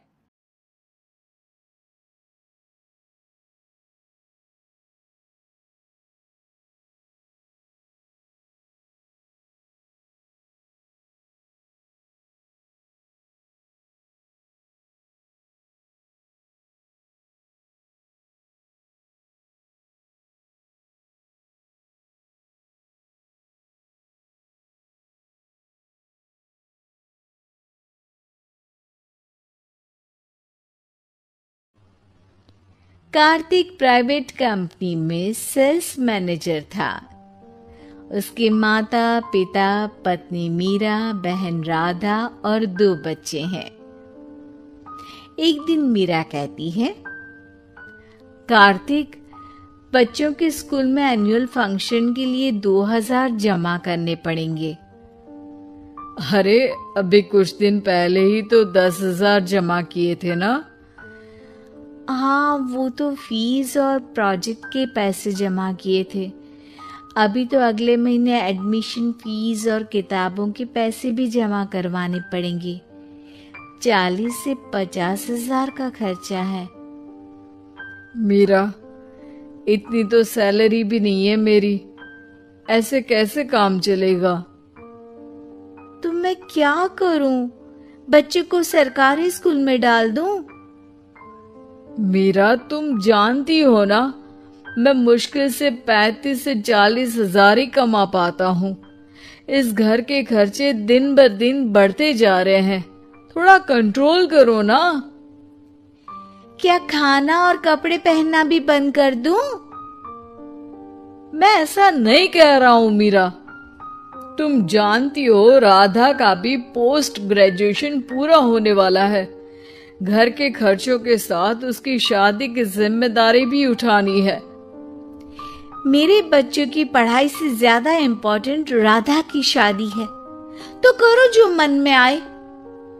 मैं बोझ लगती हूँ तो मैं बच्चों के साथ अपने मायके चली जाती हूँ। तुम्हारी सारी मुसीबतें ही खत्म हो जाएगी। मीरा, मुझसे बहस मत करो। सुबह सुबह ऑफिस जाने के टाइम पर ही कलेश करके दिन मत खराब करो। इतना बोलकर कार्तिक वहां से चला जाता है। तभी, कार्तिक बेटा, ऑफिस जा रहे हो? मेरी दवाइयाँ लेते आना। और बेटा, बिजली का भी बिल 2 महीने से जमा नहीं हुआ, इसे भी आज जमा करवा देना। जी पिताजी, लाइए बिजली का बिल। 4,600 रुपए बिजली का बिल आया है। माँ, मीरा, राधा, कितना ज्यादा बिल आया है। भैया, ये 2 महीने का बिल है और मैं तो सिर्फ फोन चार्ज करती हूँ। अरे बेटा, मैं तो गीजर से पानी गर्म करने के अलावा मेरे कमरे में एक पंखा और एक लाइट ही तो जलते हैं। मीरा, तो फिर इतना बिल कैसे आया? हाँ, सारा इल्जाम मेरे पर ही लगा दो ना। भाभी, आप भी तो एसी चलाती हो, उससे भी बिजली का बिल बहुत ज्यादा आता है ना। एसी मेरे मायके से आई है और वो भी अब सबकी आंखों में खटकने लगी है। मीरा, अपना मुंह बंद करो और आज के बाद तुम एसी नहीं चलाओगी।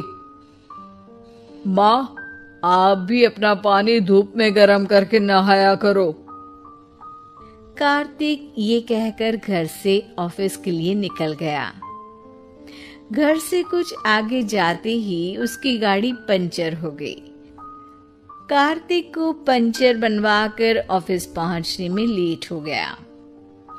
बॉस ने कार्तिक को अपनी कैबिन में बुलाया। मे आई कम इन सर? कम इन।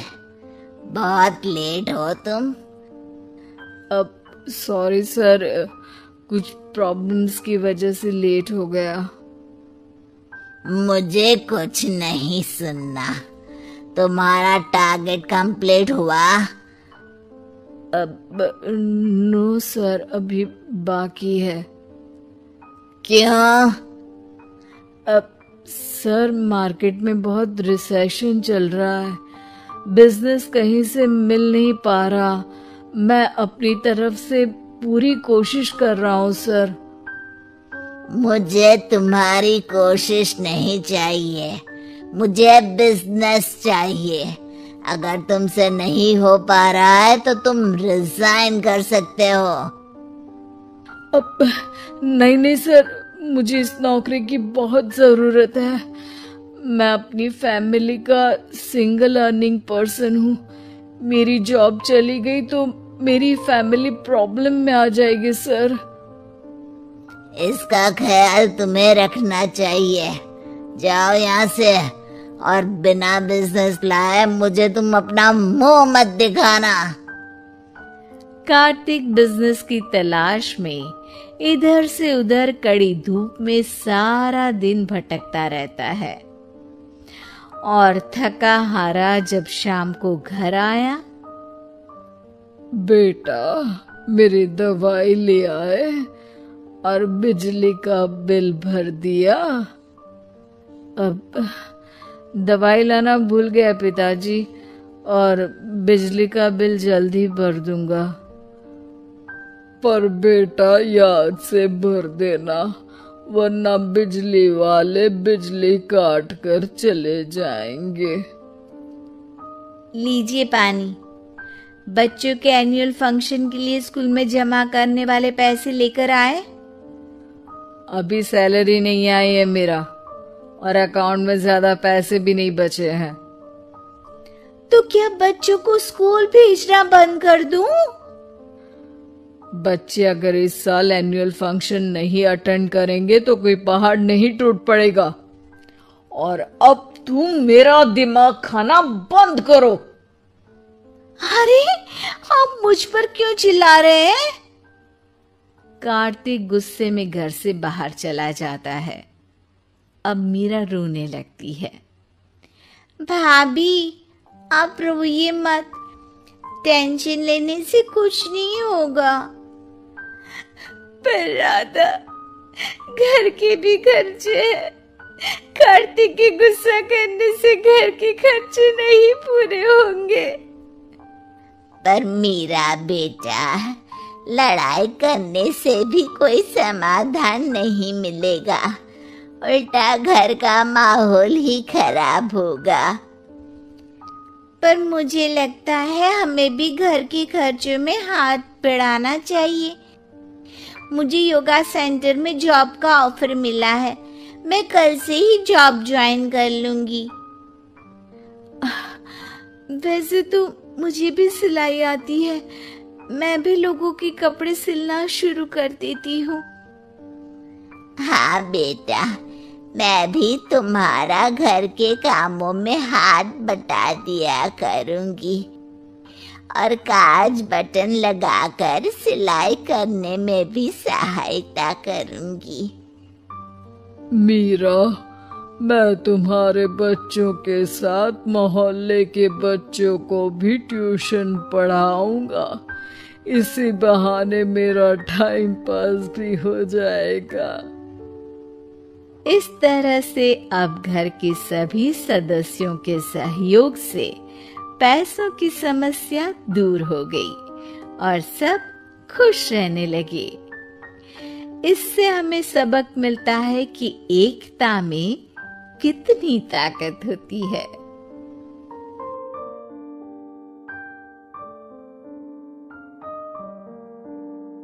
KGF वाली बहू। निर्मला जी के बेटे सुमित की शादी नव्या के साथ हो गई और निर्मला जी बहुत खुश थी क्योंकि बहू रानी दिखने में बहुत खूबसूरत थी और नेचर भी अच्छा था। निर्मला जी का बहुत अच्छे से ख्याल रखती थी, कभी किसी से झगड़ा नहीं करती थी। लेकिन निर्मला जी की बहू में कुछ तो अनोखा था और वो ये था कि केजीएफ मूवी देखने के बाद केजीएफ मूवी के हीरो की बहुत बड़ी फ़ैन बन गई थी और बस हर वक्त उसे ही कॉपी करने की कोशिश करती रहती। बस एक यही आदत की वजह से निर्मला जी को कभी कभी उस पर गुस्सा आ जाता। बाकी सब कुछ ठीक था। सुमित बेटा, तुम नव्या को समझाने की कोशिश क्यों नहीं करते? अरे बार बार केजीएफ के हीरो की तरह भेष बदल कर घूमती रहती है कॉलोनी में। सब देख देख कर हंसते हैं। क्या करूं मम्मी, मैंने उसे कई बार कहा कि बहू हो, बहू की तरह रहा करो, लेकिन उसके सर पर तो केजीएफ का भूत सवार है, किसी की सुनती ही नहीं। ठीक है बेटा, तो ऑफिस जा, मैं एक बार और उससे बात करने की कोशिश करती हूँ। थोड़ी देर के बाद नव्या अपने कमरे से निकलकर बाहर आती है। अरे बहू, ये क्या, तुम फिर से केजीएफ की एक्टर बन गई? मम्मी जी, आपको पता है ना, मैं उसकी पर्सनालिटी से बहुत इम्प्रेस्ड हूँ और मेरी फेवरेट मूवी है ये। जानती हैं, मैंने तो सारे डायलॉग्स भी रट कर रख लिए हैं। अरे बेटा, लेकिन थोड़ा बहुत समाज की भी तो परवाह करनी पड़ती है ना। तुम इस तरह घूमती हो, सब लोग क्या सोचते होंगे, थोड़ा तो डरा करो। मम्मी जी, डर होना चाहिए और दिल में होना चाहिए। वो अपन के नहीं, सामने वाले के दिल में होना चाहिए। अरे तुम फिर से केजीएफ के डायलॉग मारने लगी। अरे पता नहीं कब समझोगी। डोंट वरी मम्मी जी, मैं अभी आपके लिए गर्मा गर्म कॉफ़ी बना कर लाती हूँ। उसके बाद आपकी सारी टेंशन रफू चक्कर हो जाएगी। कुछ दिनों के बाद। नव्या, नव्या कहाँ हो तुम? मैं यहाँ हूँ। अरे क्यों इस तरह केजीएफ का हीरो बनकर घूम रही हो? कभी तो मेरी बीवी बनकर रह लिया करो। छोड़ो ना सुमित। अच्छा बताओ, मुझे आवाज़ किस लिए दे रहे थे? क्या बताऊं यार, मेरे बॉस ने मुझे इतना काम दे दिया ना, पूरी तरह से परेशान हो गया। ऐसा लगता है ऑफिस नहीं, युद्ध पर जाता हूँ। अरे बेटा, परेशान क्यों होता है? ला, मैं तेरा सर दबा देती हूँ, दुखी मत हो। काम तो सबको करना ही पड़ता है। लेकिन मम्मी, ऑफिस में आजकल बहुत काम रहता है, थक जाता हूँ मैं। जानता है बेटा, जब तू छोटा था ना, तो मैं ऑफिस और तुझे संभालने का सारा काम करती थी, तब मुझे भी ऐसा ही लगता था। लेकिन कुछ दिनों के बाद सब ठीक हो जाएगा बेटा। सही कह रही है मम्मी जी।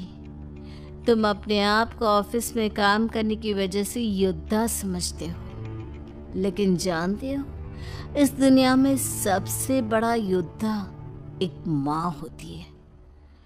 अरे ये डायलॉग तो मैंने कहीं सुना है। जरूर सुना होगा। केजीएफ फिल्म का डायलॉग भला किसने सुना नहीं होगा? हे भगवान, कोई मेरी बीवी के सर से केजीएफ का भूत उतार दे। कुछ दिनों के बाद। नव्या, सुमित तो ऑफिस चला गया। एक काम करते हैं, हम दोनों मार्केट चलते हैं, मुझे कुछ शॉपिंग करनी थी। ठीक है मम्मी जी, मैं अभी तैयार होकर आती हूँ। थोड़ी देर बाद नव्या फिर से केजीएफ फिल्म के हीरो की तरह गेटअप रखकर आ जाती है। अरे तुम फिर से ये बन गई। चलिए ना मम्मी जी, आप जानती है ना मुझे ऐसे रहना बहुत पसंद है। प्लीज़ प्लीज़ प्लीज़ मम्मी जी। अच्छा ठीक है, चलो। मार्केट में निर्मला जी को उनकी एक सहेली मिलती है। अरे निर्मला, ये तुम किसे साथ में लेकर घूम रही हो? लगता है फिल्म का हीरो निकलकर तुम्हारे साथ आ गया है। मेरी बहन, क्या बताऊं, ये फिल्म का हीरो नहीं है। अच्छा, ये तुम्हारा बेटा होगा। बहुत दिनों से देखा नहीं ना, इसलिए पहचान नहीं पाई मैं। अरे नहीं नहीं, मेरी पूरी बात तो सुनो। ये मेरी बहू है नव्या। है? लेकिन दिखने में तो ये बिल्कुल केजीएफ के एक्टर की तरह नजर आ रही है। हाँ, वो क्या है ना, इसे इसी तरह रहना पसंद है। क्या बात है बहू, शहर में इस तरह घूम रही हो? तुम्हें बिल्कुल भी अजीब नहीं लगता? लोग तुम्हारे बारे में क्या कहेंगे? आंटी जी, जो शहर में रहने आता है ना, वो उसके बारे में सीखता है, और जो राज करने आता है ना, वो शहर को अपने बारे में सिखाता है। और मैं इस शहर को अपने बारे में सिखा रही हूँ। अरे ऐसा ही कुछ तो केजीएफ पिक्चर के हीरो ने भी बोला था ना अपनी फिल्म में। ये हुई ना बात, सही पहचाना आपने। केजीएफ फिल्म के हीरो का ही डायलॉग है ये। निर्मला जी और नव्या को मार्केट में शॉपिंग करते करते शाम हो जाती है और शाम को घर लौटते वक्त एक सुनसान सड़क पर अचानक से एक चोर उनके सामने आकर खड़ा हो जाता है। चुपचाप अपना सारा रुपया, माल, पैसा मुझे दे दो। क्यों दे दे पैसे? तुमने दिए क्या सामान खरीदने के लिए? ओए चुप कर। और इस तरह बहुरुपया बनकर क्यों घूम रहा है? अरे घूम रहा नहीं, घूम रही है। बहू है ये मेरी। लेकिन देखने में तो तुम्हारा बेटा जैसा लगता है। वैसे कुछ भी कहो, बेटा है बड़ा हैंडसम। अरे चुप कर, कहा ना बेटा नहीं, बहू है मेरी, बहू है। अच्छा ठीक है, तो ऐसे कहता हूँ, तुम्हारी बहू बहुत हैंडसम है। ओए मिस्टर चोर, ज्यादा बातें बनाने की जरूरत नहीं है। चुपचाप यहाँ से निकलो, तुम्हें कुछ नहीं मिलने वाला। ऐसी बात है? एक मिनट रुको। ये देखो, मेरे हाथ में गन है ना, गन। तुम दोनों का भेजा उड़ा दूंगा। नव्या लपक कर वो गन चोर से छीन लेती है। ट्रिगर पे उंगली रखने वाला हर कोई शूटर नहीं होता, और उनकी औकात उनको चाहने वालों के अलावा और कोई समझ नहीं सकता। क्या बोले रे? ये लाइन तो मैंने कहीं सुना है। अरे सुना होगा, जरूर सुना होगा, क्योंकि केजीएफ फिल्म तो सबने देखी है ना। मेरी बहू तो दिन में 4-4 बार देखती है। उसी का डायलॉग है ये। अरे वाह आंटी जी, बहुत कमाल की है आपकी बहू। चलता फिरता केजीएफ का एक्टर ही लगती है। एक काम करो, अब तुम यहाँ से चलते फिरते बनो, वरना तुम्हारी ये जो नकली गन है ना, इसी से नकली गोली चलाकर तुम्हारा नकली भेजा उड़ा दूंगी। चोर डर के मारे वहां से भाग जाता है। कुछ दिनों के बाद एक दिन सुमित नव्या से कहता है, नव्या, मेरे कुछ दोस्तों ने शहर के बाहर जो बड़ा सा गार्डन है ना, वहाँ पर गेट टुगेदर का प्लान बनाया है। तुम भी सही वक्त पर रेडी हो जाना, हम भी चलेंगे। रेडी होने में तो मैं माहिर हूँ, और आप तो जानती ही है ना मैं कैसे रेडी होती हूँ। नव्या प्लीज, इस बार मेरे बीवी की तरह बनकर तैयार हो जाना। केजीएफ का एक्टर फिर कभी बन लेना। नहीं सुमित, मैं तुम्हारे दोस्तों से पहली बार मिल रही हूँ। मैं अपना असली हुनर तो दिखाऊंगी ना उन्हें, ताकि उन्हें भी पता चले कि तुम्हारी बीवी बीवी नहीं बल्कि एक बहुत फेमस फिल्म का स्टार है, स्टार। ठीक है, तुम्हारी जिद के आगे मेरी कहाँ चलने वाली है। और फिर सुमित अपनी बीवी को लेकर अपने दोस्तों के पास पहुंचता है। यह है मेरी पत्नी नव्या। अरे मुझे तो लगा ये तुम्हारा कोई नया दोस्त है। हाँ, मैं भी बहुत देर से सोच रहा था कि सुमित का नया दोस्त तो बड़ा हैंडसम है। आप लोगों को गलत फहमी हुई है, मैं इनका दोस्त नहीं बल्कि इनकी बीवी हूँ। अगर आप बीवी हैं तो बीवी की तरह क्यों नहीं रहती? आपको देखकर तो ऐसा लगता है जैसे सुमित अपनी किसी कॉलेज की फ्रेंड को लेकर घूम रहा है। अब क्या बताऊं यार, तुम लोग ही समझाने की कोशिश करो, मेरी तो कोई बात नहीं सुनती। अरे भाभी जी, ये तो बहुत बुरी बात है, रियली वेरी बैड। हमारे दोस्त को तो बीवी के साथ रहने की फीलिंग ही नहीं आती होगी।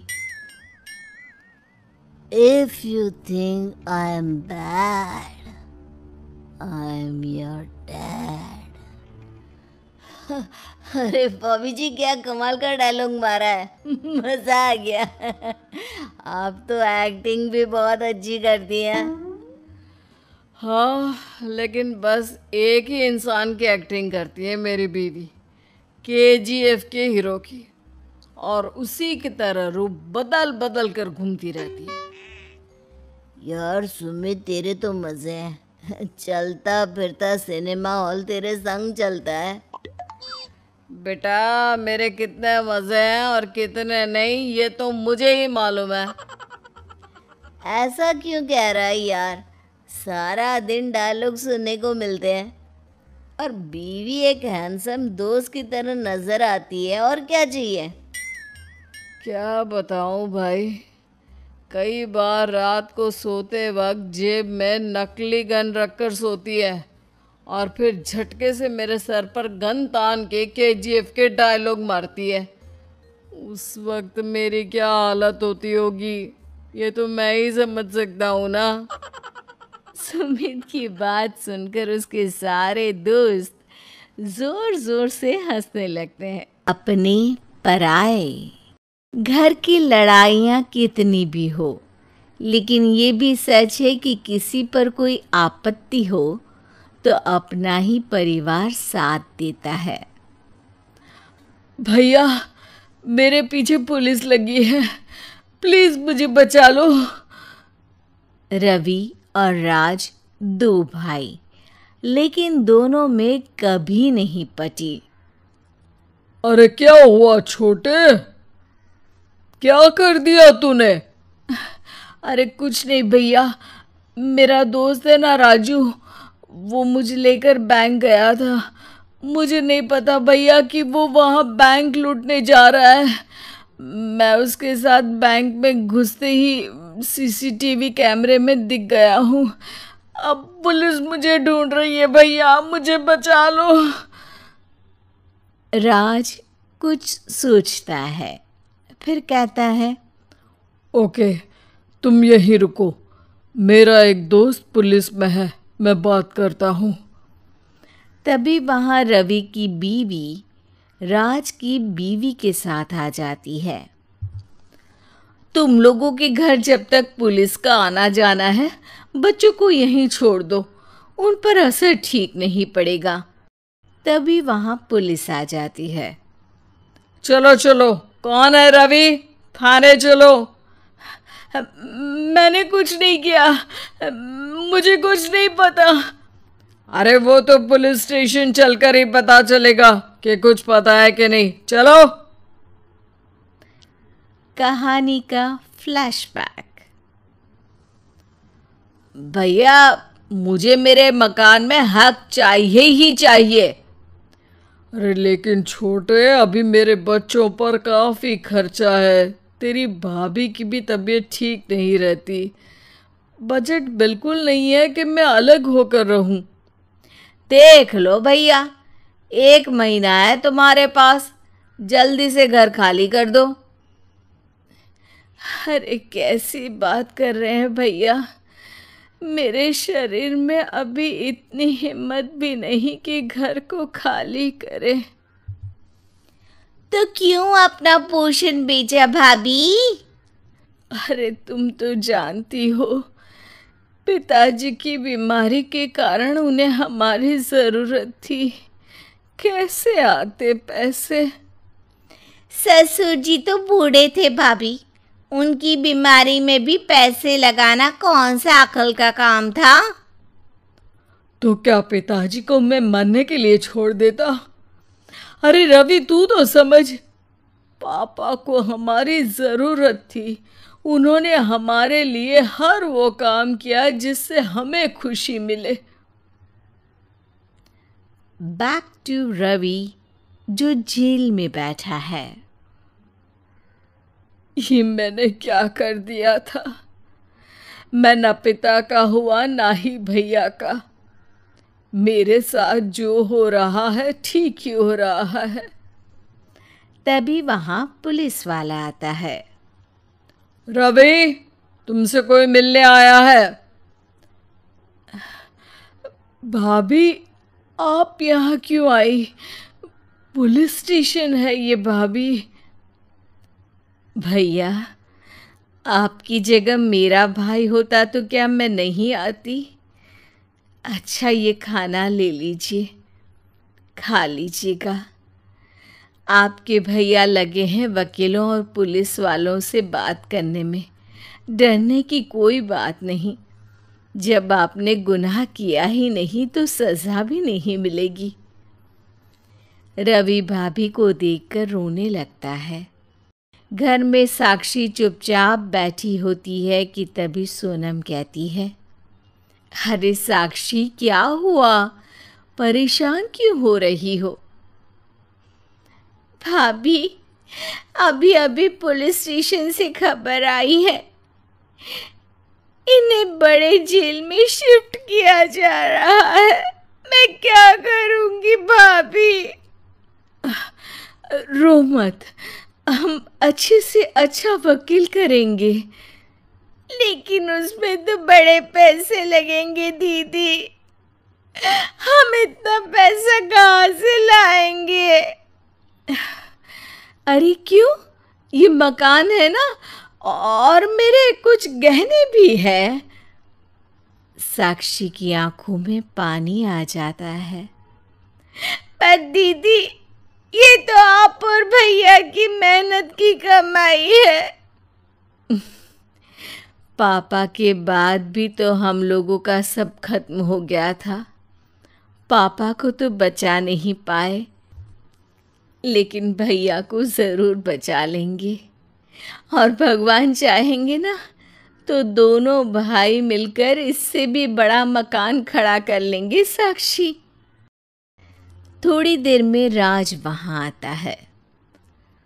सोनम सही कह रही है साक्षी, पैसों की कमी के कारण किसी भी बेगुनाह को सज़ा नहीं मिलती। राज एक अच्छा सा वकील करता है।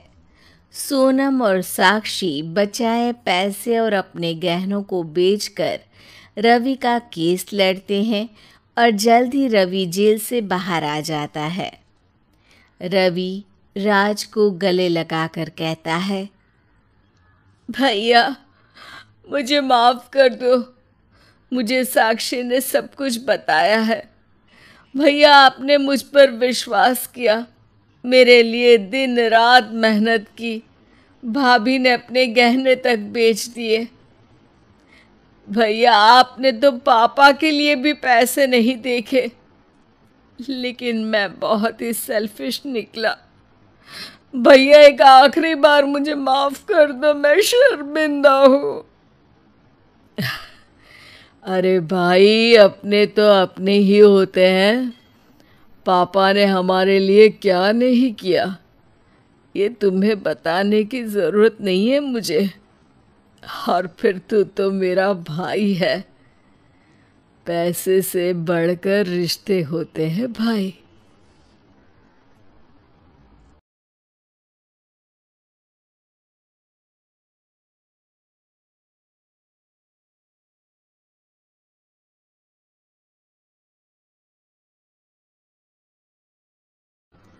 अमीर ननद की गरीब भाभी। रीना एक मध्यम परिवार की लड़की थी, लेकिन उसकी भाभी शिवानी एक बड़े घर की बेटी। शिवानी की शादी अभिषेक से लव मैरिज थी। अरे भाभी, ये कितना अच्छा सूट पहना है आपने। काश ऐसा मैं भी पहन पाती। अरे क्यों नहीं रीना, वैसे भी तुम्हारा और मेरा नाम तो एक ही है, जब मन करे पहन लेना। भाभी, आपको आपके पापा ने कितने अच्छे कपड़े गहने दिए हैं। मैं उनकी इकलौती बेटी जो हूँ।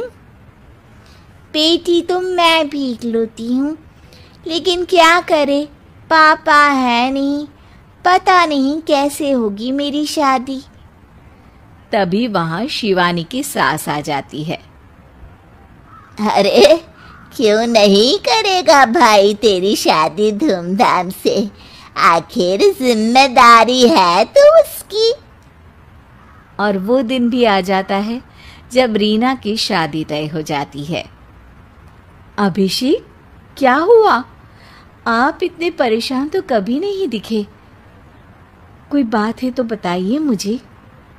अरे शिवानी, वैसे तो शादी का सारा इंतज़ाम हो गया है, लेकिन गहनों का रेट तो आसमान छू रहा है।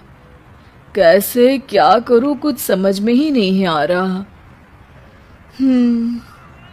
थोड़ी देर में शिवानी अपने पूरे गहने अभिषेक के सामने रख देती है। ये लीजिए, गहनों का इंतजाम भी हो गया। अरे नहीं नहीं शिवानी, मैं ये गहने किसी हालत में भी नहीं ले सकता। ये तुम्हारे पिता ने तुम्हें दिया था, और तुम हो कि। तभी वहां सास आ जाती है।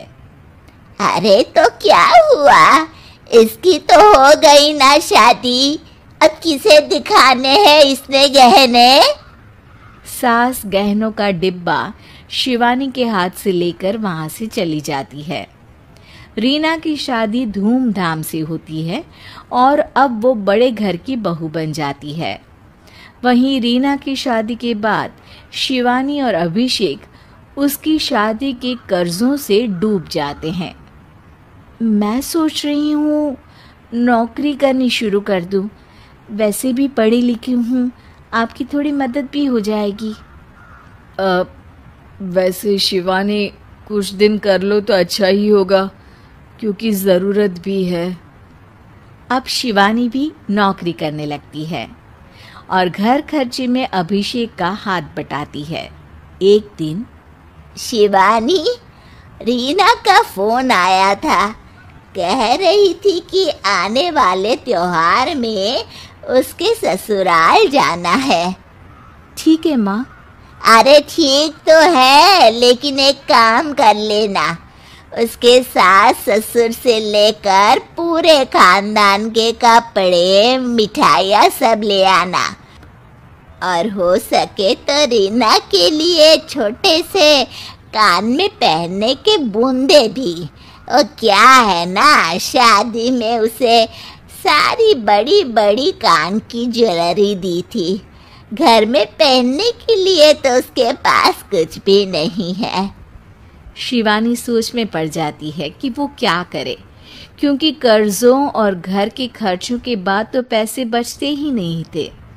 शिवानी फिर अपने पिता को फ़ोन करती है और उनसे पैसे मांगती है। देखो शिवानी, मैंने तुम्हें शादी के वक्त ही मना किया था कि ऐसे घर में शादी करनी ही नहीं चाहिए। अरे अभिषेक को शर्म आनी चाहिए जो ससुराल से पैसे मंगवा रहा है।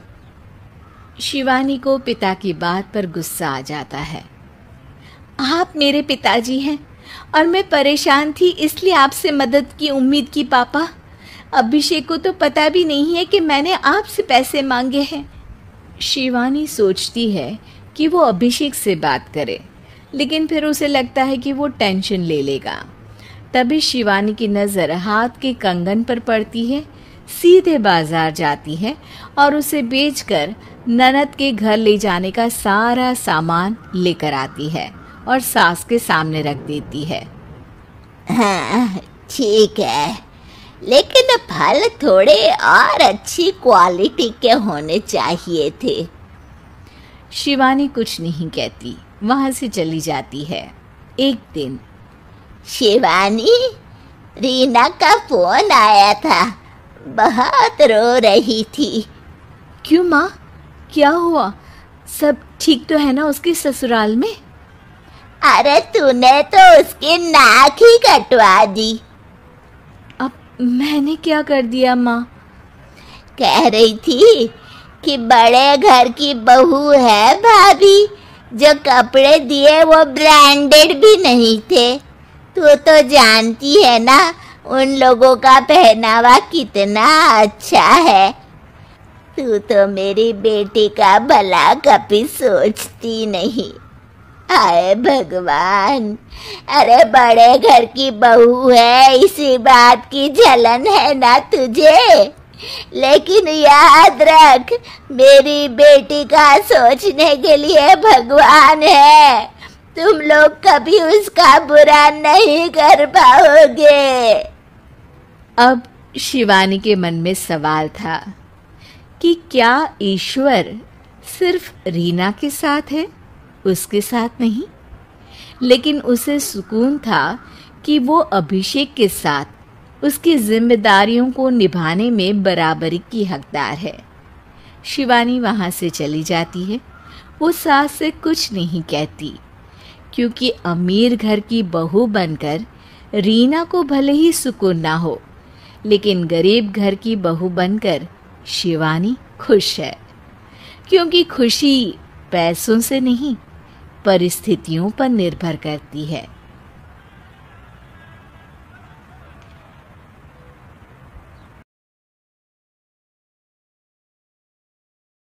Thanks for watching. Please subscribe.